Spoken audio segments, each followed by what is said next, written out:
Road rage is like the rite of passage as you enter your driving years, and it's one that never really leaves you. Well, you too can take that road rage home with you in American Truck Simulator. In it you can behave like a right old twat and stay in the fast lane and ruin everybody's day as you drive to Vegas. Or you can go up the arse of other cars like any other normal BMW driver would. Yes people, this is the simulator in more ways than one, and I'm going to show you all of its delights in the form of a disastrous road trip that I made.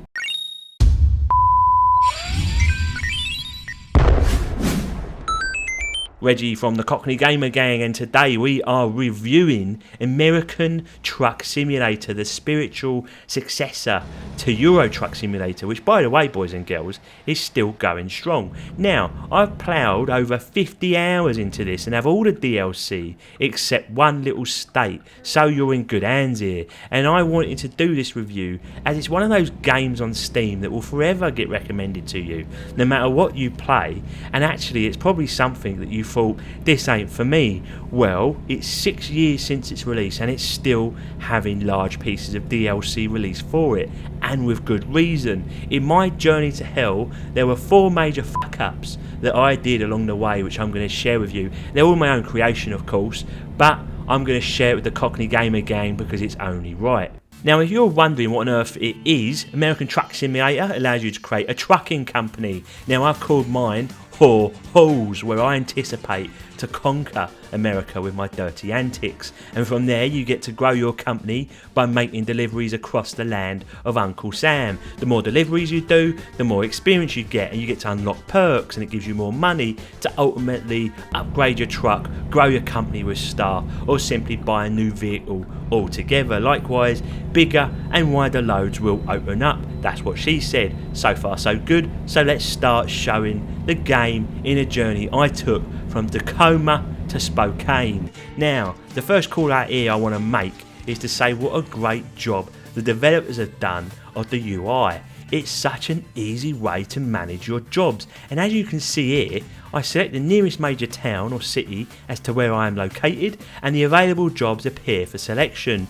In this case I chose to deliver a load to Spokane. You get the warnings on it being a heavy load, be careful, whatnot, blah blah blah blah. You can ignore that shit and just get trucking.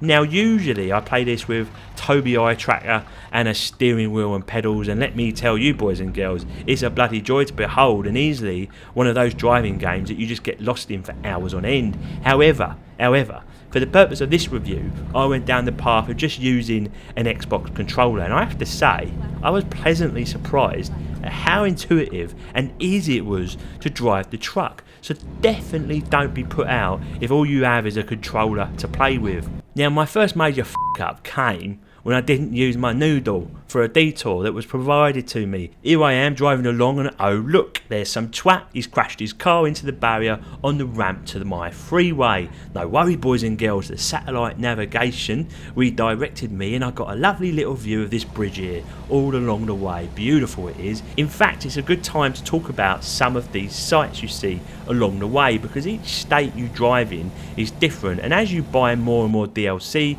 you'll really start to see the variation in scenery, which makes trucking all that more interesting. Likewise, it's done in a subtle way that one moment you're driving through a barren landscape and the next you're in a country road with tall pine trees next to you, and the same can be said for the weather and lighting too, which also has very subtle changes, so the immersion of the graphics and the art style is top notch, even if it can look a little basic at times. Anyway, back to what I was talking about, the driving along my little detour and that shitty sat nav, it only went and put me right back to where I started. Now this is where you've got to use your head people, which I didn't, as I had a bank job on my mind I was working out all the details of, and here I am trying to truck at the same bloody time. However, all I had to do was quickly look at my map and I realised my mistake, and I actually needed to take the 5 freeway north and then take the 2 freeway east. So back over to the fucking bridge I go again, and already I'm starting to see that I've added at least an additional hour of game time to my delivery, so no time to waste people. So throughout you're going to get these random events such as this. You've always got to be on your toes, Muhammad Ali style. As you truck about, the traffic AI can be a bit frustrating, I guess, just like in real life. But the way the cars cut out in front of you at times, it just seems a bit off, or they go slower than they should, and their movements can be janky and sudden. Either way, it's all there to encourage your own road rage, and you'll constantly be calling people cunts and twats and wankers and fucks as you drive about the place. My next big mess up, however, came in the form of my heavy load. Remember when I said you can ignore that nonsense advice they give you? Yeah, well, maybe they do have a point. As you can see here, my truck really struggled to pull my trailer up this incline. I was going slower than Biden's brain, and the looks people gave me was horrific. I swear they were calling me a twat as they drove past me, but Johnny Two Shoes, sitting next to me, he waved a gun at them and off they went. What a lad he is. However, with the detour in mind and now the slow speed of my truck up hills, my journey to Spokane was starting to get a little bit edgy. It really was time to put the foot down and start to ignore some of the rules of the road, because who needs rules when you've got to get somewhere? I was a man on a mission. It's at these times though you start to notice other things, both good and bad. Now sound wise, I find the sound effects pretty basic. The truck I guess sounds alright, but also not that high fidelity. Basically after a while it gets annoying. Other cars on the road, they sound pretty shit too. There's not enough variation. Like, I want to hear the sounds of different engines for different cars and shit, but there's just not enough variation of what's going on. And likewise when driving in the rain, you don't really get that sort of splashy sound, you know, when the wheels hit the water. It's just not there for me. It's nothing to shout home about. But here's the thing, boys and girls, they did something ingenious that claws it all back. Instead, they give you the option to stream from the internet in the form of radio stations. Real bloody radio stations too, people, and American ones at that too. So it really does start to feel authentic as you listen to some country music, trucking along, watching the sunset. Now, I'm not going to play the radio stations here because frankly YouTube will pull me down for copyright violation nonsense, and I've got enough trouble with the law as it is. But trust me, boys and girls, it's a lovely little feature. Another issue I have is that as I'm driving along these roads is the shoddy handling. Now, let me just reframe that a little bit. The truck itself, that actually handles all right. There's no issues there. It feels like a big truck. Now, instead, what I'm talking about is the feeling that the truck gives. And for my money, it always feels like it's on skates.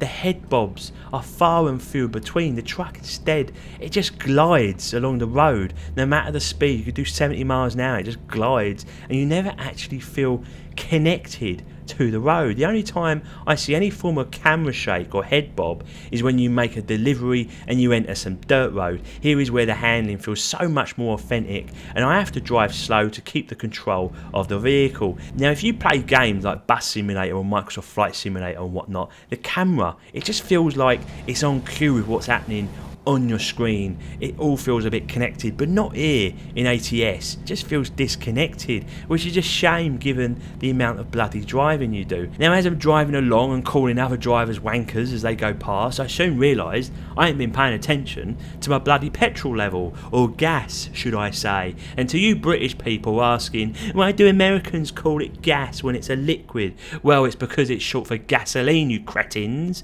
So let's all agree to let them call it gas, but in return you Americans have to call soccer football. Let's be done with it, people. Anyway, I've been diverted onto this quieter road now to get the gas, and thankfully, as you can see, I can make it just in time, except now I've got a problem. My load is so wide I can't really get through the gas station to turn around, so I decide in my wisdom to back it up. Issue is, there's a load of twats behind me unwilling to move, and this is where assertive driving comes into play, people. You remember, always be assertive when you drive, that's my opinion. I managed to swing myself around, but now I've locked up the back of my bloody trailer as my load is in 3 parts. I'm more screwed than Riley Reid, and I have a feeling Frank the Manx gang was driving the other truck, because look at this, it suddenly starts ramming me. What a little he is. So now my truck and trailer is taking damage, and the AI think it's perfectly okay to just keep ramming me. But get this, people, the police are directly behind this little wanker, and they do sod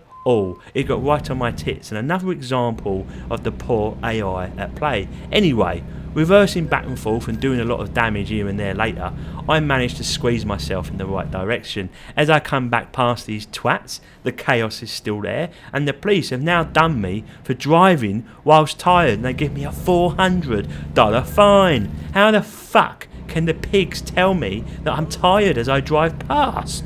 Anyway, now I'm in Trouble Town because the delivery is very late at this point, and indeed my fatigue meter at the bottom of the screen is now maxed out. The game encourages you to rest up, but as you can see, I don't have time for little things like that, and I ignore the warnings, and that is really where up 4 begins. As I'm driving along the dark roads, I'm hearing my character yawn away and the eyes start closing. Then eventually they finally shut, and boom, I'm in yet another fucking accident, and it happens again and again. It's an unmitigated disaster, people, and the reputation of whore halls is now at risk. Here's a good time to talk about the simulation. You see, it demands that you follow through with checking up the gas levels, ensuring your character isn't fatigued, going to way stations when requested. The trips you do in the game can be long, and in the real world time can take up to an hour if you so choose. Once you get to your destination, you get the option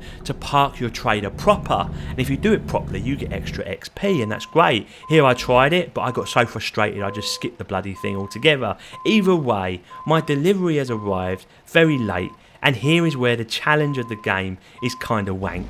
There's no way around it, people. You see, that pig of a journey I've just had, causing all that major damage to my truck and everybody else's, and the penalty overall was few and far between. In fact, I still walked away with 20 grand from a possible 26,000. So all in all, it wasn't a bad day for whore halls. And that's American Truck Simulator, boys and girls. It's not perfect, it has questionable sound, it has questionable AI, the motion of the truck doesn't feel right to me, and for the very best experience you probably want at least 1 or 2 DLC on top of the base game. But know this, the game is absorbing. You'll spend hours in here and lose track of time. And driving across America and all the other states, it looks great. Graphically simple, yes, but aesthetically very, very pleasing to the eye, and it all just works. It's a game you honestly won't regret adding to your library, even if you think it's a game not for you, and you'll wonder why you didn't bother getting it earlier. Once you jump in, the base game actually can be had for as little as $10 in a sale, so really, people, just add it to your wish list and wait for it to happen. As for me, I'm off to rebuild whore hall's reputation, so until next time, people, Reggie out.